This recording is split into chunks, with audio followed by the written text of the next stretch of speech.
what I mean by this is we had a lot of things that we said could lead to obesity. Genetics, diet, exercise. But if we randomly select individuals without looking at them. Like you can tell someone that exercises often by looking at them, especially someone that exercises a lot. But if we just randomly select people from a list. We tend to get like, yeah, sure, we'll have people with diabetes in one group that avoids sugar, but we're gonna get diabetes people in both groups. We're gonna get the people that like to exercise a lot in both groups, just by randomness. So like. We don't not necessarily need to worry about exercise if we're just trying to see if the mini fridge is affecting it. We have a good random sample. A lot of that stuff, and like genetic issues, sure, they occur, but. You're gonna get some in both groups. So they kind of like cancel each other out.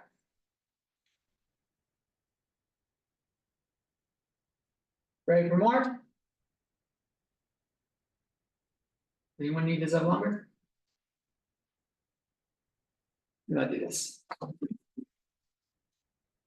5. Experiment. Get her done. Conducted to collect the data.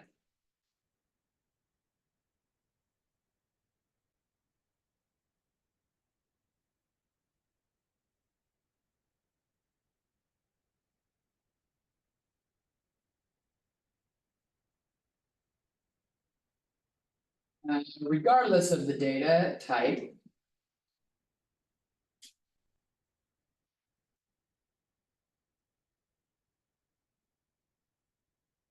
We have ways to numerically summarize it. Or summarize it numerically.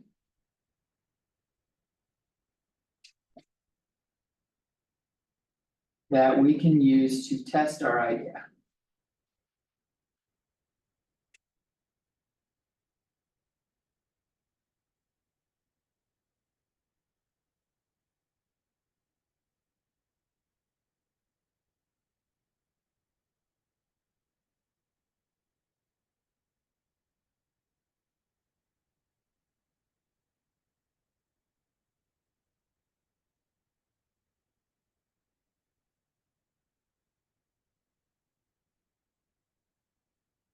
I mean, what are you drinking?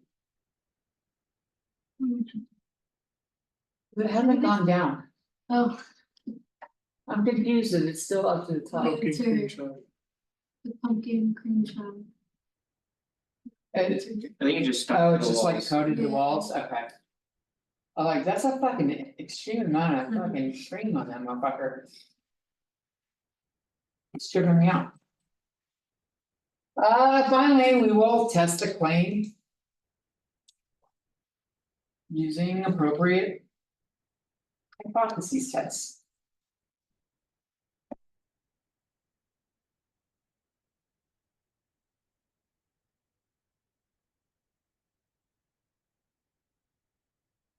This part is called inferential statistics.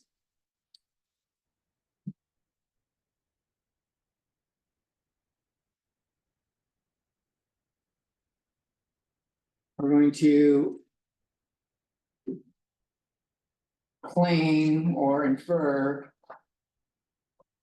That the population.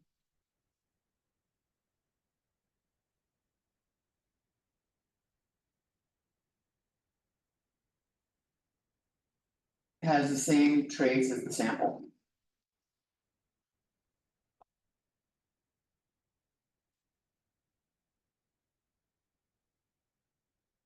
As it was random.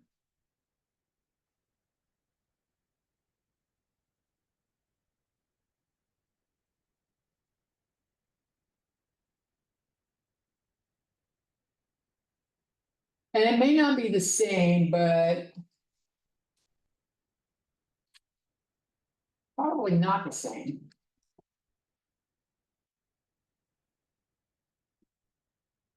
But very close.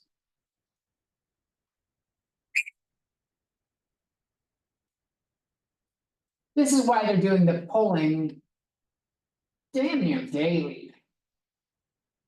about which politician's leading in which state, like the battleground states.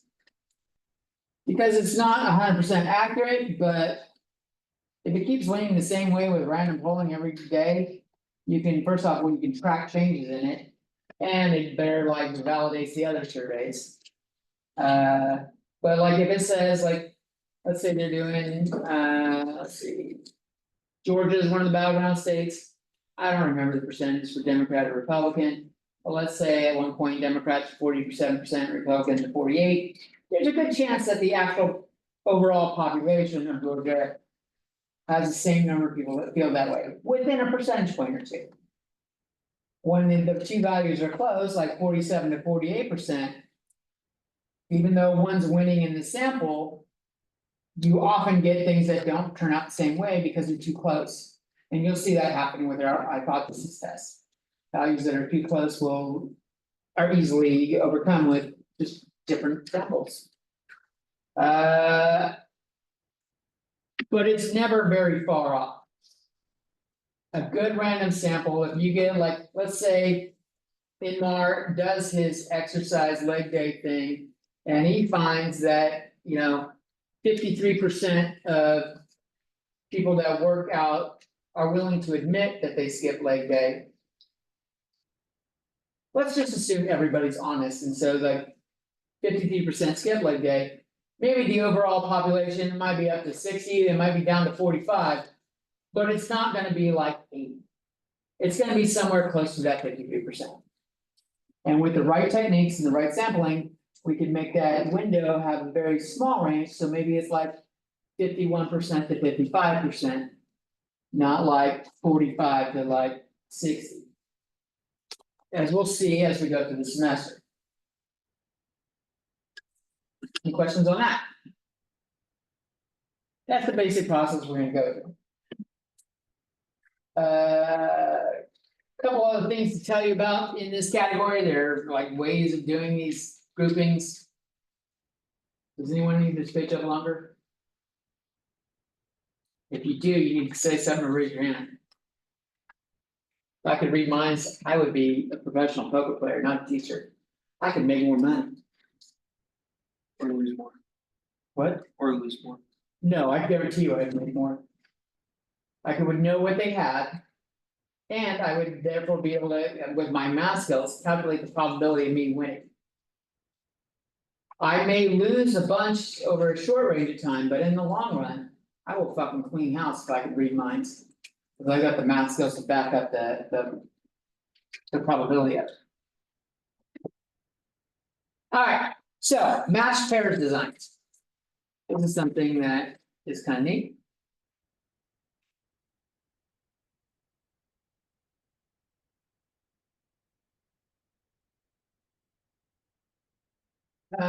We picked two connected things.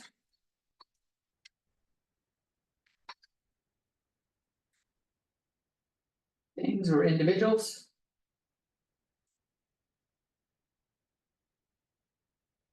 And one gets. Without knowing what it is, something random, the cause, remember we had cause and effect going on? It's the cause or thing in question. This is like. The mini fridge. And the other doesn't.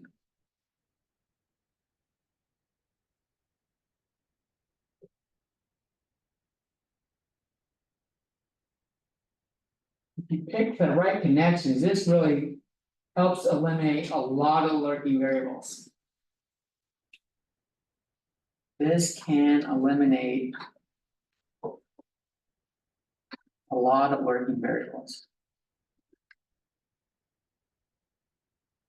that mess up our results.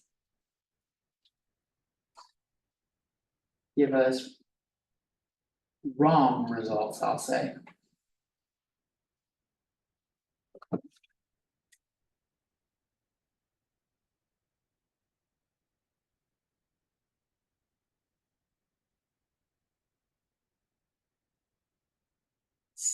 Twins is a very popular one in this category. they're harder to find. But you know they have the same genetic makeup. You're eliminating genetic factors. You're eliminating upbringing factors, assuming they're raised in the same home. You're eliminating a lot of factors that picking different people will have. Or siblings, maybe you just like brother and sisters enough. That's what sibling means, your brother or sister. Or non-binary person that was born of the same parents. We're gonna be PC. But it could be stuff like spouses. It could be things that are paired by location. And another common one is before and after. You are definitely having, like if it's with a person. You take the results before whatever you do, and then you do the results after. This could be like a medical drug, or it could be just like. Some other thing, like does studying a bunch. Does studying till 4 AM before a test. Help with passing the test? Well, that's not really before and after. They have to take the test before, never mind. There's other examples, we'll see what's wrong with before and after. Some other things that pop up are the idea of a placebo. A placebo looks like the real deal.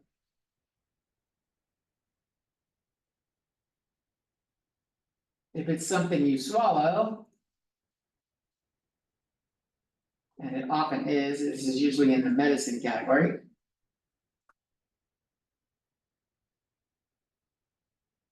It looks, tastes, smells the same.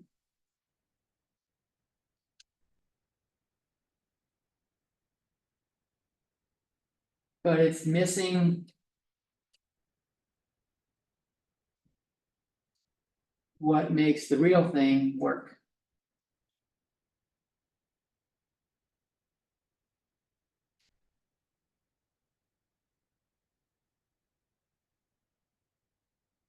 In medicine, they'll say like missing the active ingredient. Yeah,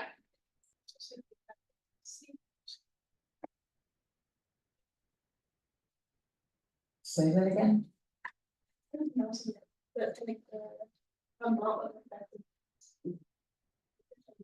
Well. The placebo, you want 0.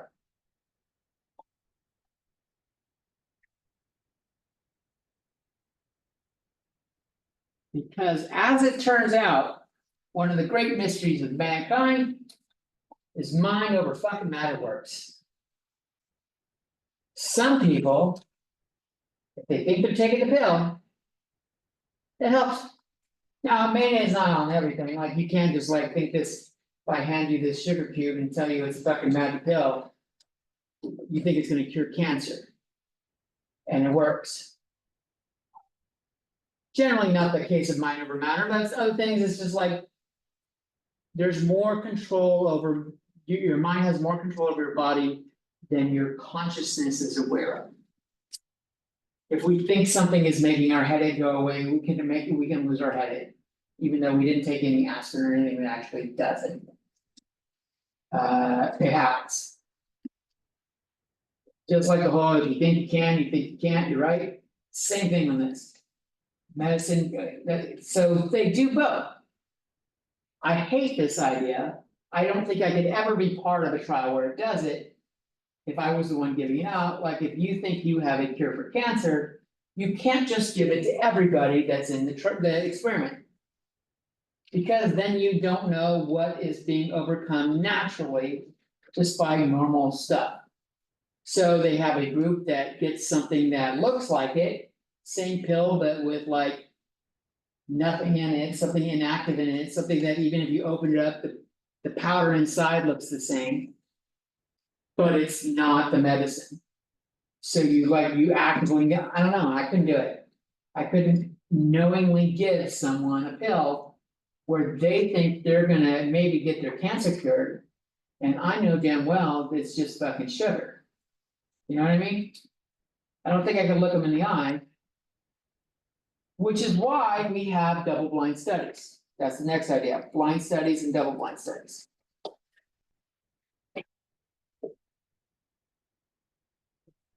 A single blind study.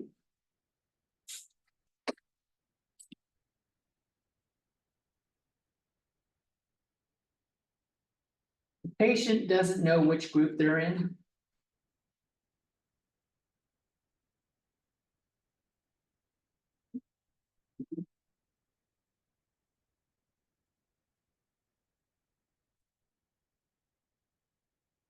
But for lack of a better word, I'm gonna say the dose giver. This goes beyond medicine. It's not necessarily dose, but the one applying the treatment or whatever it is in question. But the dose giver knows. This is usually medicine though.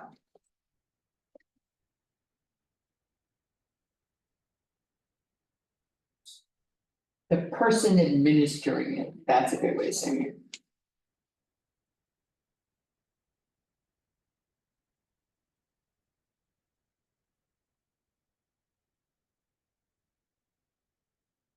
And this is generally considered bad.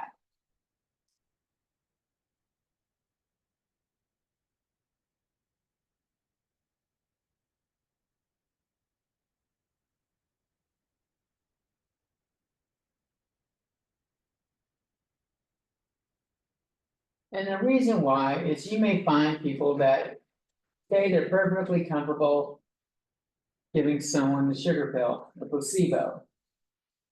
But chances are you are gonna have body language that's different. That may let the person know that what they're taking is not it. We act differently. They're like, if you think this person's gonna die, if it's a cancer thing. You think this person's gonna die soon, it's a little harder to look them in the eye if you're giving them something. That you know isn't gonna do anything. Doesn't have a chance of doing anything other than mind over matter. So you might not even knowingly avert your gaze. Someone's giving you a dose of medicine every day and they don't look you in the eyes. You start to go, and you might figure it out. So that it's bad. But the double blind study, this is what we like to do. The double blind study is where neither patient I'll say recipient or the person administering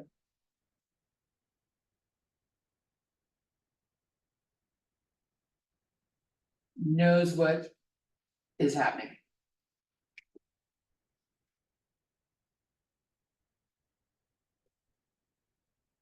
So you're just told, give this person this pill, this is what it is, but it could be not.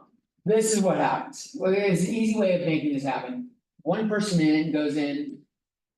And does all the pills, has 2 trays, one, this is for group A, this is for group B, they know which one is going into each one.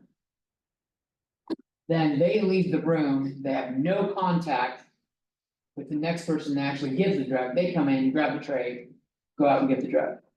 That way you don't know if you're giving it to the group that is in the control group or not. Generally, the placebo group is called the control group because you're trying to eliminate random shit going on. Because some people with cancer does go away, it's not off. But like the body will, it can go into remission on its own, let's say that, it doesn't necessarily go away, it's a mutation of cells, so. It doesn't really go away, but it can stop spreading. Cancer isn't the only thing, but like any type of thing that you're trying to treat, it can go away from other reasons. They're not sitting there the whole time under, watch, so maybe they have an exercise routine or. Something that the right water source that they're drinking has something that's helping them, and it's unknown. But by eliminating the person administering from knowing what's going on, there's no chance. That you're gonna give away shit. This is also, you all have heard of like the firing squad. Yep. Yeah. You have, don't shake, there's no way you haven't heard of it in our. Firing squad. People where they shoot someone to death, there's a bunch of people with guns and they all shoot the same target. You've never seen a fucking war movie?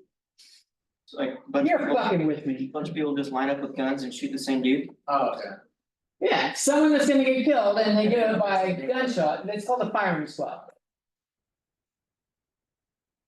Not all the guns have the same bullets, a lot of those cartridges are empty. You don't need 50 people to shoot one guy. It's excessive. Or even 20 people shooting at one guy. You have 19 of them blanks, or, you know, if there's 20, give 17 of them blanks. Only 3 people are shooting, one or two at least are gonna hit. But it's really easy to go, if there's 20 guns and I think there's only one bullet. I'm not the one that shot him. So you're not demoralizing your soldiers or the people that are trying to do the. The justice thing or whatever is being like, if you're killing a criminal. They're not it's a very much easier to go to sleep at night. Thinking, I'm not the murderer, I'm not the one that shot him, someone else had the bullet. Same concept. You'd be surprised how.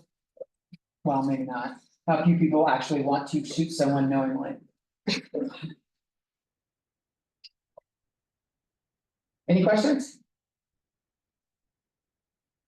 All right, then get the fuck out. You are free to go. Guess what? Next Tuesday, we'll have numbers. You're finally gonna have numbers in a math class. Yeah, build that anticipation.